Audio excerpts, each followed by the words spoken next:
10 years, 15 years ago, Canada was at parity, equal with the US, or even slightly ahead. And now we're... The divergence is... 60 cents to the Americans' dollar. Catastrophic. Right, and the direction is downward. So the Americans are going to get richer, and the Canadians are going to get poorer, and we could be in a situation in 5 years where we're what? We're half as wealthy as the Americans. We're already 60% as wealthy. Could happen this year. It could happen this year. Sure. Okay, so what do you think, if we don't wake up and we look out 10 years, what's the difference between Canada and the US economically? Well, as I've said rhetorically, we become Puerto Rico without a passport. We'll be very poor in terms of quality of life and what we can buy, and no political representation, no clout. And we have a beautiful country that both you and I love, but it's an expensive country. So if you don't have the prosperity, you can't pay for the health care, the public safety, the social services, the heat, all the transportation, all the things that we value of being a prosperous, sophisticated country. And we've seen those come under stress in this last era. Okay, so let's detail out that. So it's expensive. It hurts a lot when you don't do well in this. Right. Okay. So our housing is prohibitively expensive. Yeah. Not only in absolute sense, but also in comparison to the Americans. Our healthcare system is under terrible stress. The same can be said for the education system. Where else do you see? Even Ontario now, which was Canada's richest province, is poorer in terms of per capita GDP than Mississippi, which is the Americans' most poverty-stricken state. And we're on a downhill trend.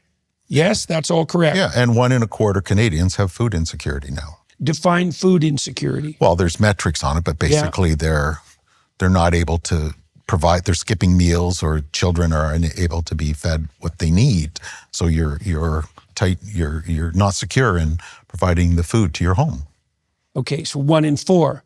Yeah, that's really and food bank lines have doubled, and these are terrible consequences of economic policy and attention. Yeah, it really hits home.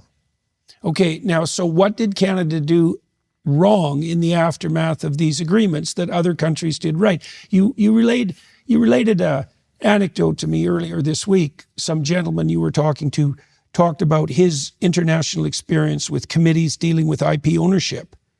Yeah, for sure. And in the United States, they have the White House has an Office of IP. It has an IP caucus, and they have.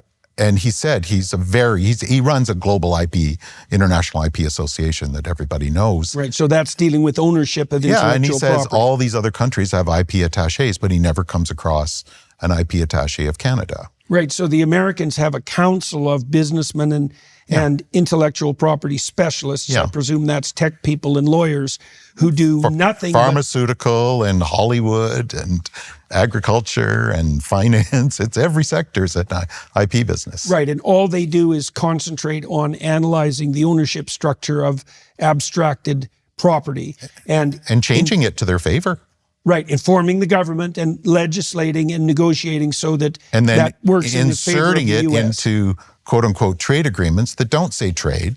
You can look at the million words of the USMCA. You will not find the words free trade in it, but they use them as instruments of regulatory remote control to extract the rentier economy to their home country's benefit. Okay, USMCA, detail that. That's Canada's trade agreement signed under Trump 6-7 years ago. Right, and that's trumpeted often as, so to speak, as a free trade agreement, but you say in a million words there's no reference to free trade. And what you're pointing out is that it's not a free trade agreement as conceptualized by people who are thinking about a resource-based economy. It's a protracted argument about who owns what virtual property to whose advantage. And we're losing that battle. We don't even know the battle exists. It's an instrument for regulatory remote control, yes. Okay, tell me what that means, regulatory remote control. They set the rules for how we manage our IP systems, regulate our healthcare,